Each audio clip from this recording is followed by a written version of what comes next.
열왕기하서 6장 14절에서 23절까지입니다.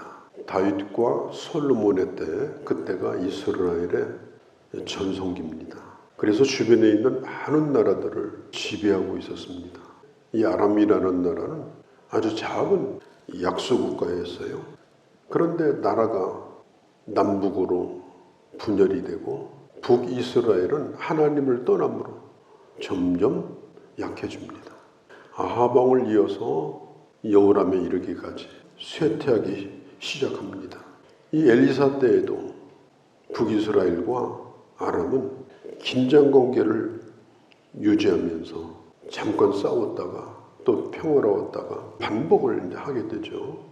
5장에 보면은 군대 장관인 나아만이 고침을 받은 뒤로 상당 기간 동안 이 아람과 이스라엘이 좋은 관계를 유지를 하다가 아람이 다시 이스라엘을 치고자 합니다. 그때 아람 왕이 누구냐? 벤하닷 2세입니다.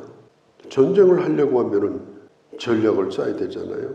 어떻게 전쟁을 이기는가? 아주 자세한 계획을 짜야 되는데 어느 곳으로 해서 어떤 방법으로 어떻게 하겠다 이렇게 작전 계획을 짜면요, 그게 수시로 이스라엘 왕에게 다 들어가는 거예요. 전쟁을 할 수가 없습니다. 마치 손바닥 들여다보듯이 알고 있기 때문에. 예전이나 지금이나 이 전쟁에 아주 중요한 게 정보 아닙니까? 이 정보전에 실패하면 전쟁은 이길 수가 없는 거예요. 이 아람 왕이 큰 고민에 빠져요. 싸우면 안 되는 겁니다. 어떻게 하면 좋을까? 전쟁만 나가면 없어요.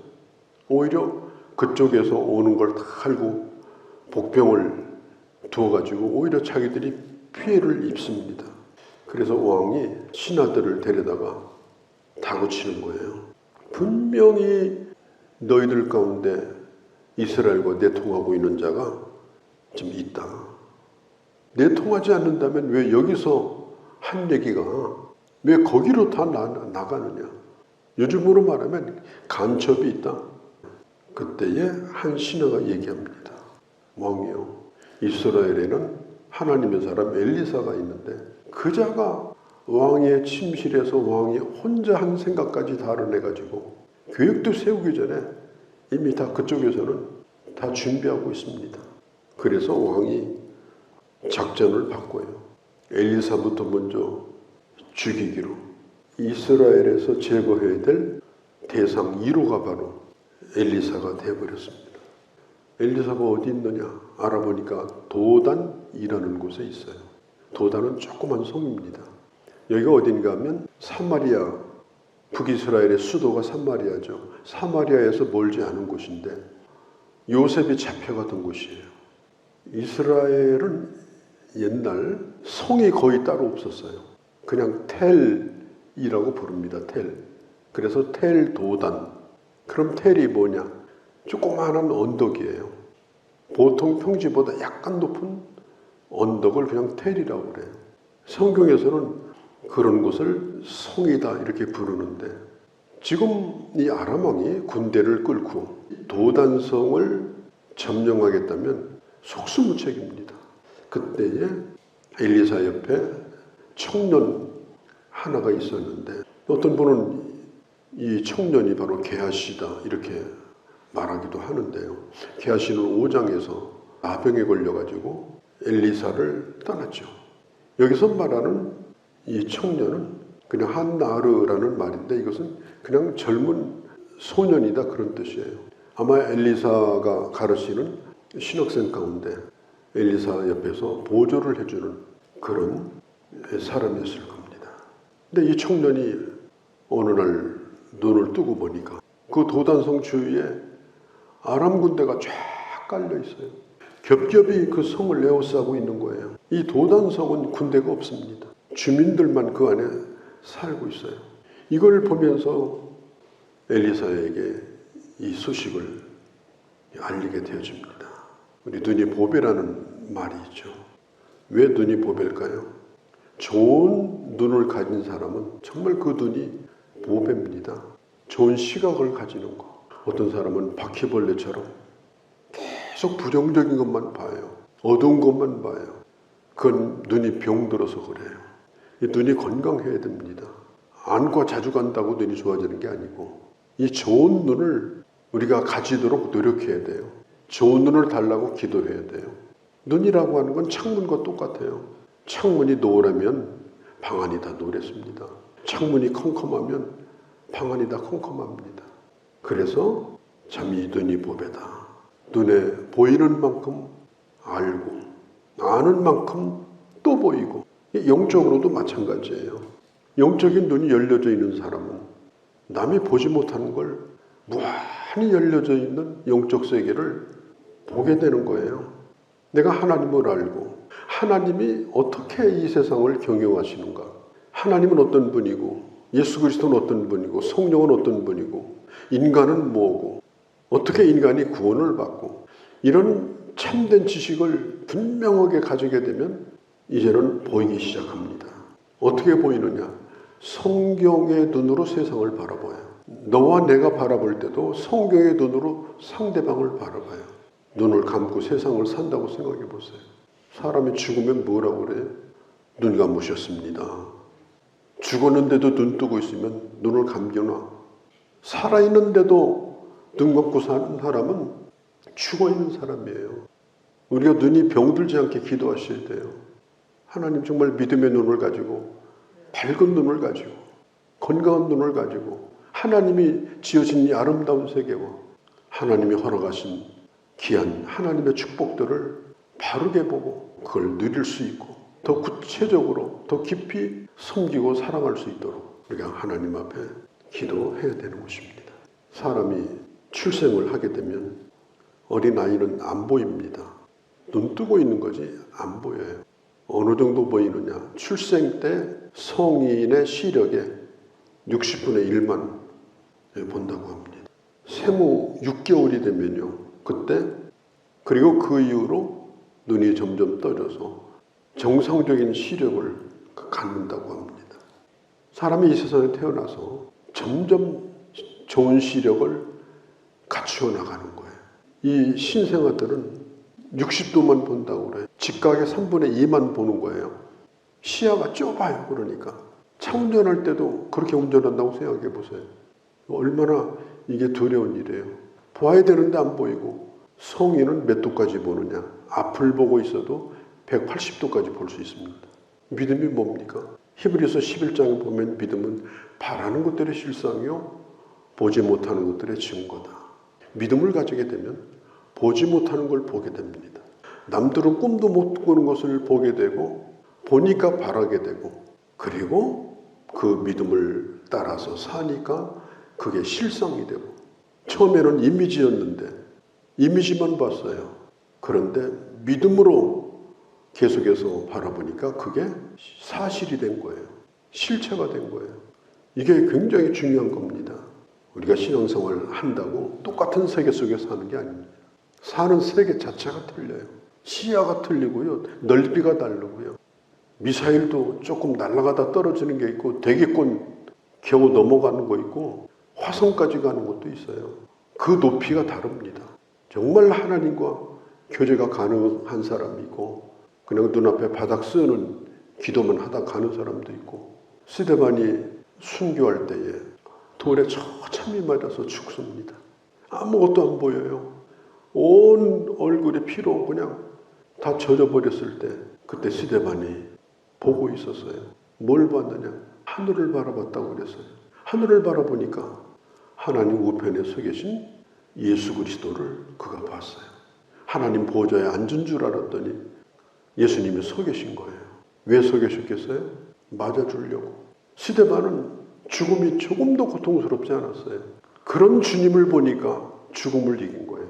성경은 말하기를 천사의 얼굴을 하고 마지막 숨을 거두었다. 성경이 그렇게 기록합니다.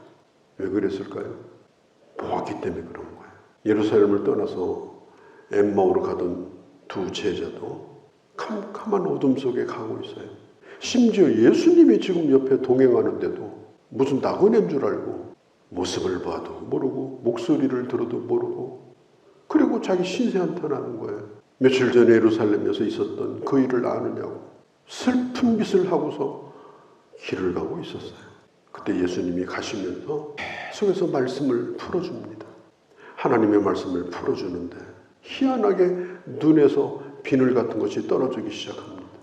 조금씩 밝아지기 시작합니다. 엠마오로 가는데 그 동네에 도착했을 때는 예수님을 알아보게 됐습니다. 우리가 눈을 떠지게 하려면 어떻게 해야 돼요? 하나님의 말씀을 깨달아야 돼요. 말씀을 지식으로 알지 말고 말씀을 통해서 영적 세계를 봐야 됩니다. 내가 누군가? 내가 뭐하는 사람인가? 말씀을 들을 때 가슴이 뜨거워야 돼요. 가슴이 뜨거운 거. 그런 경험이 있어야 영적인 눈이 떠집니다. 엠마오로 가는 제자는 그래서 다시 예루살렘으로 하룻밤도 안 자고 그날 밤새기 전에 다시 예루살렘으로 돌아갔어요. 이 엘리사의 사원인 이 청년이 주여 어찌하오리까 그러면서 그냥 통곡을 합니다. 그 분이겠어요? 이 도단에 살고 있는 그 주민들도 아마 똑같은 상황이었을 거예요.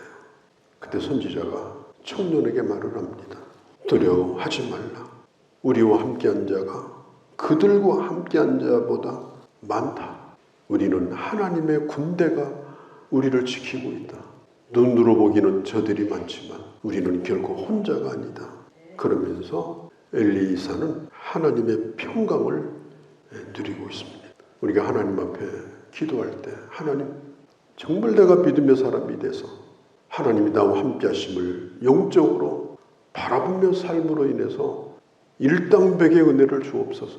나는 혼자이지만 그 어떤 것도 이겨내고 하나님의 사람됨을 보여줄 수 있는 내가 되게 해달라고 여러분 기도할 수 있기를 바랍니다. 하나님을 진심으로 두려워하는 자는 그거 말고는 다른 어떤 것도 두려워하지 않는다. 한 사람의 눈치만 보고 그런 시각을 가지고 살면 하나님은 안 보입니다. 솔직히 아무것도 보이지 않아요. 무엇을 바라보느냐 이게 중요한 겁니다. 숫자에 놀라지 않기를 바랍니다. 여론에 놀라지 않기를 바랍니다. 교회도 마찬가지예요. 정말 웃기는 게요. 교회에 전화해가지고 한 번도 우리 교회 오지도 않은 사람인데 첫 마디가 얼마 모이느냐요. 그게 그 사람하고 무슨 상관이 있어요. 병원에 전화해가지고 오늘 그 병원에 몇 명 다녀갔냐. 그런 환자하고 똑같은 거예요. 숫자에 쏘으면 안 돼요. 큰 교회 작은 교회 아무런 의미가 없어요. 그런 게 중요한 게 아닙니다. 거기 눈을 떠 있는 한 사람이 있는가. 그 사람이 있으면 일당백이에요. 몇 명만 모여도 하나님이 그들을 통하여 놀라운 일을 행합니다. 그냥 날마다 기도할 때마다 자기 눈앞에 있는 앞마당 쓰는 기도하고 끝나고 그런다면 소망이 없어요. 뚫고 나가야 되는 거예요. 더 넓은 세계를 향해서 하나님 주시는 꿈을 품어야 되는 거예요. 그렇게 해야 우리 인생도 미래가 있고 교회도 그렇게 해야 미래가 있는 겁니다. 이 청년은 나이가 참 젊은데도 아무것도 보지 않고 그냥 와서 선지자한테 와서 이거 어떻게 하면 좋냐 참 이러면 되겠습니까? 선지자가 기도하니까 도단성을 에워싸고 있는 아람 군대가 다 눈이 멀어버렸어요. 그리고 그들을 데리고 가는데 사마리아로 끌고 가는 거예요. 사마리아 성 안까지 끌고 갔어요. 사마리아는 큰 성이거든요. 완전히 성 안에 가둬버렸어요. 그러니까 이스라엘 왕 여호람이 선지자에게 말합니다. 이 자들을 치리까 말리까. 옛날 같으면 물어보지도 않아요. 그런데 선지자가 치지 말라. 돌려보내라. 그것도 먹을 거 충분히 줘서 돌려보내라.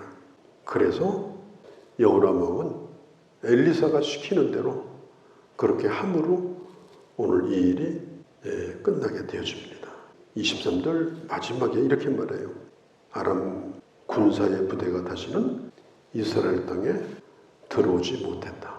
드디어 평화가 오게 되었다. 이 아람 군대를 이렇게 해서 보내니까 전쟁을 비로소 그치게 된 거예요. 우리 기독교는 이 세상에 힘을 과시하는 단체가 아닙니다. 내 영적인 시야가 넓어지게 하옵소서. 내 영적인 시야가 과거에만 붙들려 있는 것이 아니라 과거, 현재, 미래를 꿰뚫는 그런 시야를 주옵소서. 땅에만 배어 있는 것이 아니라 저 하나님의 나라에 이어지는 그런 시야를 주옵소서. 정말 그런 사람들이 우리 교회에 가득 차게 되면 얼마나 미래가 확실하겠습니까? 우리 교회와 우리 모두가 되어지기를 바랍니다. 거룩하신 우리 아버지, 사람이 죽으면 눈을 감았다고 하는데 살아있어도 눈을 감고 사는 건 죽은 인생을 사는 거나 마찬가지입니다.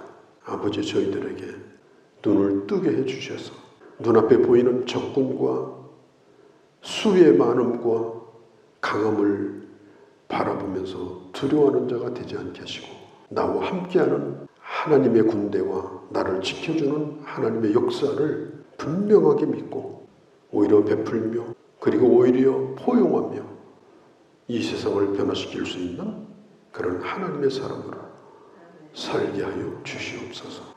우리 주 예수님의 이름으로 기도하옵나이다. 아멘.